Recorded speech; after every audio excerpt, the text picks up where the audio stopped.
ഏട്ടൻ പറഞ്ഞിരുന്നു ഒരു 4 പേരുടെ ജനവിധിയാണ് പറഞ്ഞിരിക്കുന്നത്. അതിന്റെ അടിസ്ഥാനത്തിലാണ് ഗിബ്രി ഇന്ന് പുറത്തായത്. ബാക്കി നോമിനേഷനിൽ ഉണ്ടായിരുന്ന ആൾക്കാരുടെ ജനവിധി നാളെയാണ് പറയുന്നത്. അതുകൊണ്ട് തന്നെ നാളെയും ഒരു എവിക്ഷൻ പ്രോസസ് ഉണ്ടാകുമെന്ന് തന്നെയാണ് ലാലേട്ടൻ പറഞ്ഞിരിക്കുന്നത്. പക്ഷെ അതിലൊരു ട്വിസ്റ്റ് എന്താണെന്ന് വെച്ച് കഴിഞ്ഞാൽ നാളെ വീട്ടിൽ നിന്ന് ഒരാൾ പോകുന്നുണ്ട്.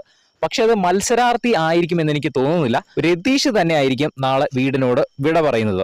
കാരണം രതീഷ് ഓൾറെഡി ഒരു ഗസ്റ്റ് ആയിട്ട് കയറി വന്നതാണ് എന്ന് കഴിഞ്ഞ ആഴ്ച ലാലേട്ടൻ പറഞ്ഞിരുന്നു. മാത്രമല്ല ബിഗ് ബോസ് ടാസ്ക് നടക്കുന്നതിന്റെ ഇടയിലും പറഞ്ഞിരുന്നു രതീഷ് ഒരു മലയാണ്, അതുകൊണ്ട് തന്നെ ടാസ്കുകളിലൊന്നും തന്നെ പങ്കെടുക്കാൻ സാധിക്കില്ല എന്ന് പറഞ്ഞു. രതീഷിനെ 2-3 ദിവസം നിർത്തുമെന്നാണ് ലാലേട്ടൻ പറഞ്ഞത്. ഇപ്പോൾ ഒരാഴ്ചയായി. അതുകൊണ്ട് തന്നെ ഇനി അവിടെ രതീഷിനെ നിർത്തേണ്ട ഒരു ആവശ്യമില്ല. കാരണം രതീഷിന് കൊടുക്കാൻ പറ്റുന്ന മാക്സിമം കണ്ടന്റ് രതീഷ് ഓൾറെഡി കൊടുത്തു കഴിഞ്ഞു. ഇനി കൂടുതലൊന്നും പ്രതീക്ഷിക്കേണ്ട കാര്യമില്ല. ഒരു പ്ലെയർ ആക്കാമോ എന്ന് ചോദിച്ചു കഴിഞ്ഞാൽ അത് നടക്കുന്ന കാര്യമല്ല. കാരണം ഇത് തേടി പുറത്തു പോയ ഒരാളെ വീണ്ടും ഷോയിലേക്ക് തിരിച്ചു കൊണ്ടുവന്നു കഴിഞ്ഞാൽ അത് ഷോയുടെ ക്രെഡിബിലിറ്റിയെ ബാധിക്കും എന്നുള്ളത് കൊണ്ട് തന്നെ രതീഷിനെ എന്തായാലും അവിടെ നിർത്താൻ അവർ ശ്രമിക്കില്ല. അതുകൊണ്ട്